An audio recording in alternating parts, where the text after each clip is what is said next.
بسم اللہ مولانا صاحب. لا حول ولا قوة إلا بالله العلي العظيم. أعوذ بالله من الشيطان اللعين الرجيم. بسم الله الرحمن الرحيم. الحمد لله والصلاة والسلام على رسول الله وعلى آله آل الله. ناظرین محترم، السلام علیکم ورحمۃ اللہ وبرکاتہ. آج کی گفتگو کا عنوان قرآن کریم کا دوسرا پارہ ہے، جسے ہم اور آپ سیقول کے نام سے یاد کرتے ہیں. اس پارے میں سورہ بقرہ کی آیت نمبر 142 سے لے کر 252 تک کی آیات موجود ہیں. خداوند عالم نے اس بارے میں چند اہم موضوعات کی طرف گفتگو کی ہے. سب سے پہلا موضوع اس بارے میں تحویل اور تبدیل قبلہ کا حکم ہے. آیت نمبر 142 سے لے کر 150 تک اکثر و بیشتر آیات قبلہ اور تبدیل قبلہ سے متعلق ہیں. پیغمبر اسلام صلی اللہ علیہ وآلہ وسلم جب تک مکے میں رہے، پھر ہجرت کے بعد مدینے میں بعض تاریخوں کی بنا پر 7 مہینے یا بعض تاریخوں کی بنا پر ہجرت کے بعد 16 یا 17 مہینے تک بیت المقدس کی طرف رخ کر کے نماز پڑھتے رہے اور عبادت پروردگار انجام دیتے رہے. اور بیت المقدس آپ کا قبلہ رہا، جو روز اول سے یہودیوں کا قبلہ تھا، اور یہودی ان پر طنز بھی کرتے تھے کہ انہیں کوئی قبلہ بھی نصیب نہیں ہے. لیکن مصلحت الہی یہی تھی کہ مشرکین کے مقابلے میں یہودیوں کو خوش رکھا جائے.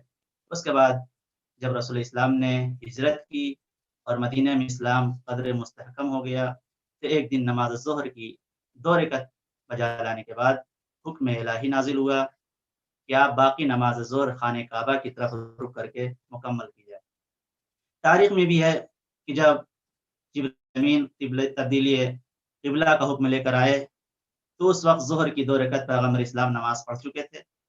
جبرائیل امین نے پیغمبر اسلام کے ہاتھ کو پکڑا اور خانہ کعبہ کی طرف آپ کے رخ مبارک کو موڑ دیا، اور جو باقی نمازی تھے انہوں نے بھی قبلے کی طرف رخ کر کے نمازیں پڑھی. اور جب رسول اسلام نے ایسا کر دیا تو بہت سے مسلمان حیرت میں پڑے رہ گئے. جہاں پر یہ واقعہ پیش آیا تھا اس مسجد کو مسجد قبلتین کے نام سے یاد کیا جاتا ہے. اگرچہ پیغمبر اسلام کی یہی خواہش تھی ہمیشہ سے، اور چاہت تھی کہ خانہ کعبہ قبلہ ہو اور اس کی طرف رخ کر کے ہم نماز پڑھیں، لیکن حکم الہی کے سامنے سراپا تسلیم تھے. بہرحال مدینے میں پہنچنے کے بعد خداوند متعال نے آپ کی آرزو پوری کی اور قبلے کی تبدیلی کا حکم دے دیا، جیسا کہ ارشاد ہوتا ہے قد نرى تقلب وجهك في السماء فلنولينك قبلة ترضاها فول وجهك شطر المسجد الحرام. اے رسول، ہم آپ کی توجہ کو آسمان کی طرف دیکھ رہے ہیں، تو ہم عنقریب آپ کو اس قبلے کی طرف موڑ دیں گے جسے آپ پسند کرتے ہیں، لہٰذا آپ اپنا رخ مسجد الحرام کی جہت کی طرف موڑ دیجیے.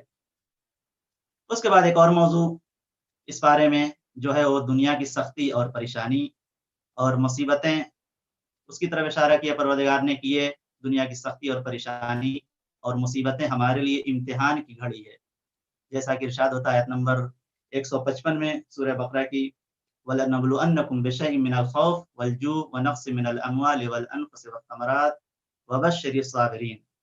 اور ہم یقیناً تمہیں تھوڑے خوف، تھوڑی بھوک اور نفوس اور ثمرات کی کمی سے آزمائیں گے، اور اے پیغمبر آپ ان صبر کرنے والوں کو بشارت دے دیں. خداوند عالم نے انسان کے تمام امتحانات، آزمائش کو ایک سنت دائمی جانا ہے.